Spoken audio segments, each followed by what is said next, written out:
Hi అండి, నేను మీ Haritha Mohan. Welcome to my channel RJ tasty fruits. ఈ రోజు వీడియోలో మీరు చూసే రెసిపీ ఏంటంటే గుంటూరు కారంతో పాతకాలం నాటి పద్ధతిలో పెట్టి ఆంధ్ర ఆవకాయ పచ్చడి. ఇది ఓల్డెస్ట్ రెసిపీ అని ఎందుకు చెప్తున్నానంటే ఈ కొలతలు ఈ పద్ధతిలో ఒకసారి ఆవకాయ పెట్టారంటే 2 సంవత్సరాలైనా కూడా ఈ ఆవకాయ రుచి మిమ్మల్ని నోరూరిస్తూనే ఉంటుంది. ఈ వీడియోలో అయితే నేను 5 కేజీ ముక్కలతో పక్కా కొలతలతో ఆవకాయ ఎలా పెట్టాలో చూపిస్తున్నాను.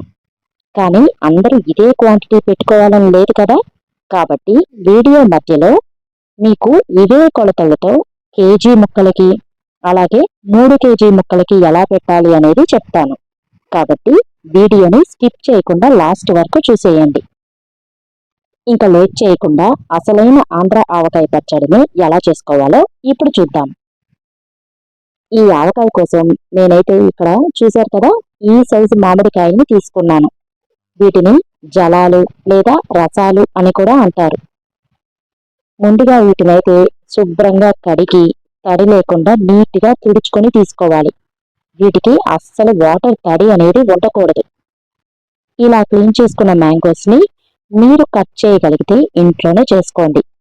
ఇవి కాస్త పెద్ద సైజు కాయలు కాబట్టి నేను వీటిని బయట ఇలా ముక్కలు కట్ చేయించి తీసుకున్నాను. ఇక్కడ ఒక్కో ముక్క సైజు చూశారు కదా, దాదాపు 1.5 ఇంచ్ ఉంటుంది. ఇక్కడ కట్ చేసిన ముక్కల్ని ఎగ్జాక్ట్గా వెయిట్ చూస్తే 5 కేజీ ఉన్నాయి. ముందుగా ఇలా కట్ చేసిన ముక్కల్ని కూడా మనం క్లీన్ చేసుకోవాలి. అలాగే వీటికి టెంకె కూడా ఉంది కదా, సో కొన్ని ముక్కలకి ఇలా సన్నని పొర ఉంటుంది. అది కూడా తీసేసి ఒక కాటన్ క్లాత్ తీసుకొని ప్రతి ముక్కని ఇలా శుభ్రంగా తుడుచుకోవాలి. ఈ ఆవకాయ పచ్చడి కంప్లీట్ అయ్యే వరకు మనం చేసే ప్రతి స్టెప్ కూడా చాలా జాగ్రత్తగా చూసుకోవాలి. లేదంటే పచ్చడి త్వరగా పాడైపోవడమో లేక బూజు పట్టడమో జరుగుతుంది. ఈ విధంగా అన్ని ముక్కల్ని నీట్గా ఒక కాటన్ క్లాత్తో తుడిచి తీసుకోవాలి. ఇప్పుడు ఈ ఆవకాయ పచ్చడి కోసం నేను 1/2 కేజీ వెల్లుల్లిపాయల్ని ఇలా ఒలిచి తీసుకున్నాను. ఇప్పుడు ఇలా కాస్త చేతిలో ఆయిల్ వేసుకొని ఈ వెల్లుల్లి రెమ్మలకి పట్టించండి. దీనివల్ల వెల్లుల్లి పొట్టు ఫాస్ట్గా ఒలుచుకోవచ్చు. ఆయిల్ అప్లై చేసిన తర్వాత కుదిరితే కాసేపు ఎండలో పెట్టండి లేదా కాసేపు పక్కన పెట్టుకోండి.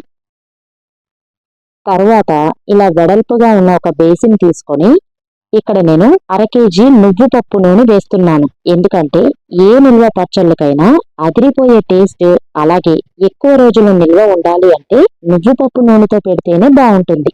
ఒకవేళ మీ దగ్గర నువ్వు పప్పు నూనె లేకపోతే పల్లి నూనెతో అయినా పెట్టుకోవచ్చు. ఈ ఆయిల్ని ఇందులో వేస్తున్నాను. మొత్తం ఒకేసారి వేయకుండా ఈ కాస్త తర్వాత వేసుకుందాం. ఈ ఆయిల్లోనే ఇప్పుడు 3 టీ స్పూన్లు పసుపు వేసి బాగా కలుపుకోవాలి. ఇలా కలుపుకున్న తర్వాత తుడిచి క్లీన్ చేసి పెట్టుకున్న మామిడి ముక్కల్ని వేసుకొని ముక్కలన్నిటికీ ఈ పసుపు ఆయిల్ పట్టేలా కలుపుకోవాలి. ఎందుకంటే పచ్చడి కలిపేంత వరకు ఈ ముక్కలు కండ్రెక్కకుండా ఇలాగే ఫ్రెష్గా ఉంటాయి. ఇప్పుడు ఈ కాస్త ఆయిల్ కూడా ఈ ముక్కల మీద వేసేద్దాం. చూడండి, ముక్కలు మంచి కలర్తో మెరిసిపోతున్నాయి కదా. వీటిని కాసేపు మూత పెట్టి పక్కన పెట్టుకొని ఇక మన నెక్స్ట్ ఇంగ్రీడియంట్స్ ని రెడీ చేసుకుందాం. ఈ ఆవకాయ కోసం నేను 100 గ్రాముల మెంతులు తీసుకున్నాను. వీటిని ఈ కలర్ వచ్చేలాగా లో ఫ్లేమ్లోనే డ్రై రోస్ట్ చేసుకొని తీసుకోవాలి. బయట షాప్స్లో మనకి రెడీమేడ్గా ఆవపిండి మెంతిపిండి అన్నీ దొరుకుతాయి. కానీ ఇలా ఇంట్లోనే ప్రిపేర్ చేసి తీసుకుంటే ఆవకాయ పచ్చడికి అసలైన రుచి వస్తుంది. ఇప్పుడు వీటిని కాసేపు చల్లారనివ్వాలి. తర్వాత ఇక్కడ నేను కల్లుప్పు 8 గిద్దలు తీసుకున్నాను. యాక్చువల్గా అయితే మీరు ఆవకాయ పెట్టాలి అనుకుంటే ఈ ఆవకాయలో యూజ్ చేసే ఆవాలు కానీ మెంతులు, కల్లుప్పు, వెల్లుల్లి ఇవన్నీ మీరు కనీసం 2 రోజులైనా ఎండలో ఎండబెడితే పచ్చడి రుచి చాలా బాగుంటుంది. ఇది పాతకాలం నాటి పద్ధతిలో చెప్తున్నానని చెప్పాను కదా, కాబట్టి ఇవి చిన్న చిన్న టిప్స్ అన్నమాట. ఇక నెక్స్ట్ వచ్చేసి ఆవపిండి కోసం 1/2 కిలో ఆవాలు తీసుకున్నాను. ఇక్కడ చూసారు కదా, నేనైతే సన్న ఆవాలు తీసుకున్నాను. వీటిని శుభ్రంగా ఎలాంటి డస్ట్ లేకుండా చెరిగి తీసుకోవాలి. వీటిని మాత్రం ఎలాంటి డ్రై రోస్ట్ చేయనవసరం లేదు, డైరెక్ట్గా యూజ్ చేసుకుందాం. ఇప్పుడు ఒక మిక్సర్ జార్ తీసుకొని చల్లారిన మెంతుల్ని వేసుకొని మెత్తగా గ్రైండ్ చేసి తీసుకోవాలి. ఇలా గ్రైండ్ చేసిన మెంతి పిండిని ఒకసారి జల్లించారంటే ఇక్కడ చూసారు కదా మురుగు వచ్చింది, దీన్ని పక్కన పెట్టేయండి. ఈ మెంతి పిండి చూసారు కదా ఎంత సాఫ్ట్ గా ఉందో. ఇప్పుడు ఈ మెంతి పిండిని ఒక బౌల్లోకి తీసుకొని పెట్టుకోవాలి. కాస్త పెద్ద మిక్సర్ జార్లో ఆవాలు కూడా వేసి, అంటే మొత్తం ఒకేసారి వేయకుండా కొంచెం కొంచెంగా వేసి వీటిని కూడా మెత్తగా గ్రైండ్ చేసి తీసుకోవాలి. ఇలా ఆవపిండి మొత్తం రెడీ చేసుకొని దీన్ని కూడా ఒక బౌల్లోకి తీసుకొని పెట్టుకుందాం. చివరిగా ఇదే మిక్సర్ జార్లో కల్లుప్పును కూడా కొంచెం కొంచెంగా వేసుకొని మెత్తగా గ్రైండ్ చేసి తీసుకోవాలి. ఇలా ఎందుకు, డైరెక్ట్ గా నార్మల్ సాల్ట్ తీసుకోవచ్చు కదా అనుకోవచ్చు. నార్మల్ సాల్ట్ కూడా వేసుకోవచ్చు, కానీ ఈ కల్లుప్పుని తీసుకుంటేనే ఆవకాయ పచ్చడైనా ఏ నిల్వ పచ్చడికైనా రుచి చాలా బాగుంటుంది. అలా అని కల్లుప్పుని గ్రైండ్ చేయకుండా డైరెక్ట్ గా పచ్చడిలో కలుపుకుంటే ఉప్పు గళ్ళు అక్కడక్కడ ఉండిపోయి ముక్కలన్నిటికీ సరిగ్గా పట్టవు, పచ్చడి కూడా అంత రుచిగా ఉండదు. కాబట్టి ఇలా కల్లుప్పుని కూడా మెత్తగా గ్రైండ్ చేసి తీసుకోవాలి. ఇప్పుడు మన 5 కేజీ ముక్కల ఆవకాయ పచ్చడి కోసం ఇక్కడ చూసారు కదా, నేను ఈ గిద్ద గ్లాస్ కొలతలతో తీసుకుంటున్నాను. మీరు కూడా మీ దగ్గర ఇలా గిద్ద గ్లాస్ ఉంటే ఇదే కొలతలు ఫాలో అయిపోండి. ఒక వెడల్పు పళ్ళెంలో గ్రైండ్ చేసిన ఉప్పుని ఈ గ్లాస్తో కరెక్ట్గా 10 గ్లాసులు అంటే 10 గిద్దలు ఉప్పు తీసుకున్నాను. ఇప్పుడు ఇదే గ్లాస్తో కరెక్ట్గా 10 గిద్దలు ఆవపిండి వేసుకోవాలి. తరువాత ఇదే గ్లాస్తో అంటే ఒక ఫుల్ గిద్ద మెంతిపిండి వేస్తున్నాను. ఇప్పుడు అతి ముఖ్యమైన మన గుంటూరు కారం 10 గిద్దలు వేసుకోవాలి. ఇప్పుడు చెప్పిన కొలతలు మాత్రం పర్ఫెక్ట్ అంటే పర్ఫెక్ట్ అంతే. ఒకవేళ మీరు ఇంకా కారం ఎక్కువ తినాలి అనుకుంటే మరో గిద్ద వేసుకోండి, పర్లేదు. కానీ ఎక్కువ రోజుల్లో నిల్వ ఉండే పచ్చడి కాబట్టి టేస్ట్ మారకుండా అంతే రుచిగా ఉండాలి అంటే కొలతలు మాత్రం కరెక్ట్గా ఉండాల్సిందే. మరి కారం వేసిన తర్వాత ఇవన్నీ కలిసేలాగా బాగా కలుపుకోవాలి. అన్నట్లు ఈ ఆవకాయ పచ్చడి కంప్లీట్ అయ్యే వరకు ఈ పచ్చడి కోసం మనం యూజ్ చేసే ప్లేట్స్ కానీ, బౌల్స్ కానీ, గరిటెలు కానీ ఏదైనా సరే ఎలాంటి తడి ఉండకూడదు. కాబట్టి జాగ్రత్తగా చెక్ చేసుకుంటూ ఈ పచ్చడిని ప్రిపేర్ చేసుకోవాలి. ఇలా కలిపిన తర్వాత ఈ కారంని కాసేపు పక్కన పెట్టి ఇప్పుడు ఒక చిన్న మిక్సర్ జార్లో 2 పెద్ద సైజు వెల్లుల్లిపాయలు ఇలా పొట్టుతోనే వేసుకొని దీన్ని లైట్గా గ్రైండ్ చేసుకోవాలి. ఇలా గ్రైండ్ చేసిన వెల్లుల్లి పేస్ట్ని కూడా ఈ కారంలో వేసుకొని ఇది మొత్తం కలిసేలాగా బాగా కలుపుకోవాలి. ఇలా కలిపిన తర్వాత ఒక 10 నిమిషాలు మూత పెట్టి దీన్ని పక్కన పెట్టుకున్నారంటే ఈ వెల్లుల్లి ఫ్లేవర్ మొత్తం కారంకి బాగా పడుతుంది. ఈ లోపు మనం ఆయిల్ అప్లై చేసి పెట్టుకున్నాం కదా, ఆ వెల్లుల్లి మొత్తం ఇలా గుడ్లుగా వెలిచి పెట్టుకోవాలి.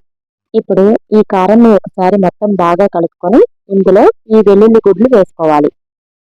అలాగే ఇక్కడ నేను మరో 1/2 లీటర్ నువ్వు పప్పు నూనె ముందు వేసినట్లే మొత్తం ఒకేసారి వేయకుండా ఇలా సగం ఒకసారి వేసి మొత్తం బాగా కలుపుకొని మిగతా సగం బాటిల్ కూడా వేసుకోవాలి. ఇప్పుడు ఇదంతా బాగా కలుపుకోవాలి. చూసారు కదా, ఇలా కారం మొత్తం కలుపుకున్న తర్వాత పసుపు ఆయిల్తో కలిపిన మామిడికాయ ముక్కల్ని కొంచెం కొంచెంగా ఈ కారంలో వేసుకొని ఇలా ముక్కలన్నిటికీ ఈ కారం పట్టించాలి. ఇప్పుడు ఒక పెద్ద వెడల్పు గిన్నెలో, అంటే మీరు పచ్చడి ఎందులో అయితే కలుపుదామనుకుంటున్నారో ఆ గిన్నె తీసుకొని ఈ కారం పట్టించిన ముక్కల్ని ఆ గిన్నెలో వేసుకోవాలి. మళ్ళీ ఇదే విధంగా అన్ని ముక్కల్ని కొంచెం కొంచెంగా ఈ కారంతో కలుపుకుంటూ ఈ ముక్కలన్నిటినీ ఇలా గిన్నెలో వేసుకోవాలి. మనం రెడీ చేసిన కారం పొడి మొత్తం ముక్కలన్నిటికీ ఇలాగే కలపాలని కాదు, జస్ట్ లైట్గా ఈ కారంతో ముక్కలన్నిటినీ కలిపి తీసుకుంటే సరిపోతుంది. ముక్కలు కండ్రెక్కకుండా ఉండడం కోసం ముందుగా మనం కొంచెం నూనె, పసుపు వేసి కలుపుకున్నాం కదా. ఇప్పుడు ముక్కలు చివరికి వచ్చేసరికి ఆ ముక్కలకి మిగిలి ఉన్న ఆయిల్ కూడా ఈ కారంలో వేసేసి కారంతో పాటు ఆయిల్ని కలిపేసుకొని ముందు చేసిన విధంగానే ముక్కలన్నిటికీ కారం పట్టించి తీసుకోవాలి.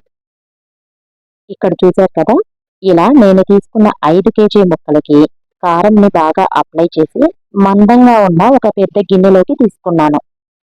ఇప్పుడు ఈ ముక్కల మీద మిగిలిన కారంని కూడా మొత్తం ఇలా ఈవెన్గా స్ప్రెడ్ చేసుకుంటూ వేసుకోవాలి. ఫైనల్గా ఇప్పుడు 1 లీటర్ నువ్వు పప్పు నూనె తీసుకొని ఈ ఆయిల్ని ఇక్కడ నేను చూపిస్తున్న విధంగా కొంచెం కొంచెంగా వేసుకుంటూ, అంటే ముందుగా ఎడ్జెస్కి వేసుకుంటూ రావాలి. అప్పుడే ఆయిల్ అడుగు వరకు వెళ్ళి ప్రతి ముక్కకి ఆయిల్ అలాగే కారం కూడా కరెక్ట్గా పడుతుంది. నూనెని ఒకేసారి వేయకుండా ఇలా నెమ్మదిగా వేయడం వల్ల మనం ఆయిల్ వేస్తున్నప్పుడే నూనె కారం అన్నీ ముక్కలకి ఈవెన్గా పడతాయి.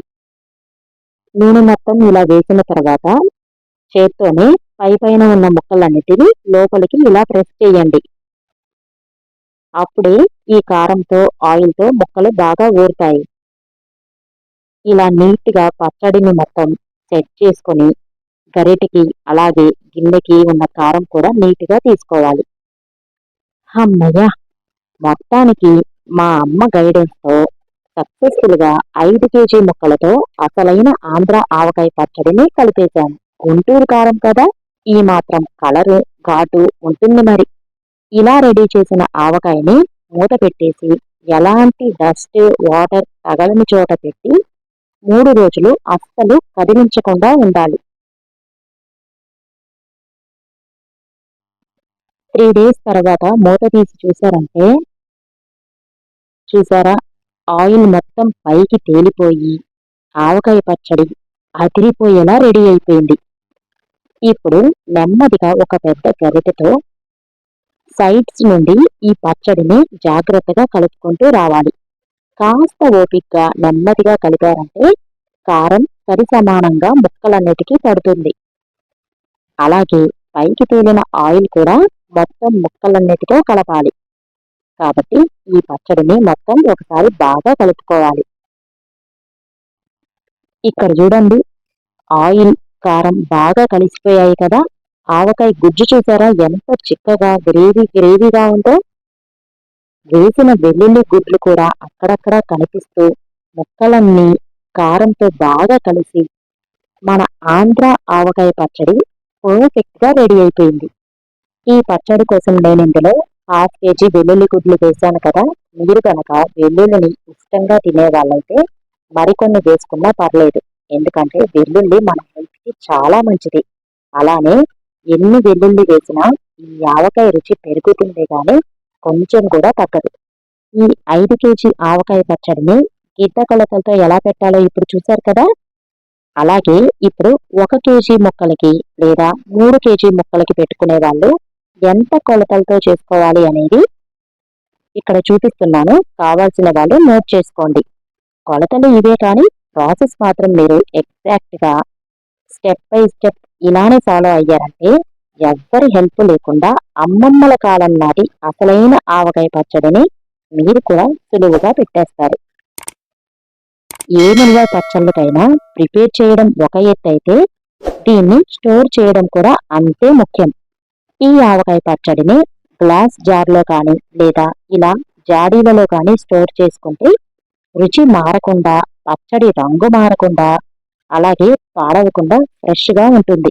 పచ్చడిని జాడీలోకి తీసుకునే ముందు వీటిని నీట్గా కడిగి ఒక పొడి క్లాత్తో నీట్గా తుడిచి అస్సలు ఎక్కడ ఒక్క చుక్క కూడా వాటర్ లేకుండా కంప్లీట్గా డ్రైగా ఉందో లేదో ముందు చెక్ చేసుకోవాలి. ఇప్పుడు పచ్చడి మొత్తం మరోసారి బాగా కలుపుకొని నెమ్మదిగా ఇలా జాడీలోకి తీసుకోవాలి.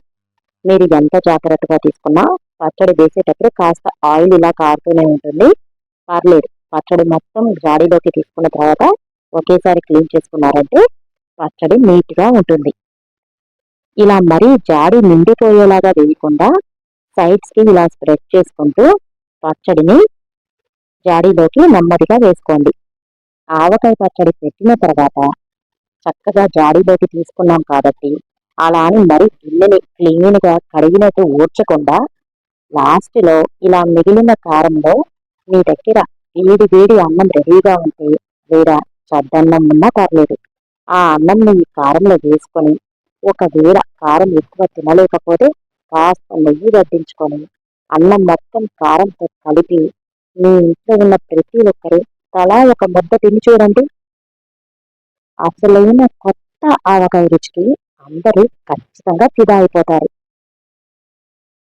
ఓల్డ్ ఈజ్ గోల్డ్ అనిపించేలా ఉన్న ఈ ఆంధ్ర ఆవకాయ పచ్చడి రెసిపీ మీకు నచ్చిందా? అయితే వీడియోని వెంటనే లైక్ చేసి, అలాగే మీ ఫ్రెండ్స్ అండ్ ఫ్యామిలీకి షేర్ చేశారంటే కొత్తగా ఆవకాయ పెట్టాలి అనుకునే వాళ్ళు చూసి ఈజీగా పెట్టేసుకుంటారు. ఇలాంటి మరెన్నో మంచి మంచి రెసిపీస్ కోసం వెంటనే నా ఛానల్ని సబ్స్క్రైబ్ చేసి పక్కనే ఉన్న బెల్ ఐకాన్ని కూడా క్లిక్ చేసేయండి. మనమైతే మరో చక్కని రెసిపీతో మళ్ళీ కలుద్దాం. అప్పటి వరకు బాయ్.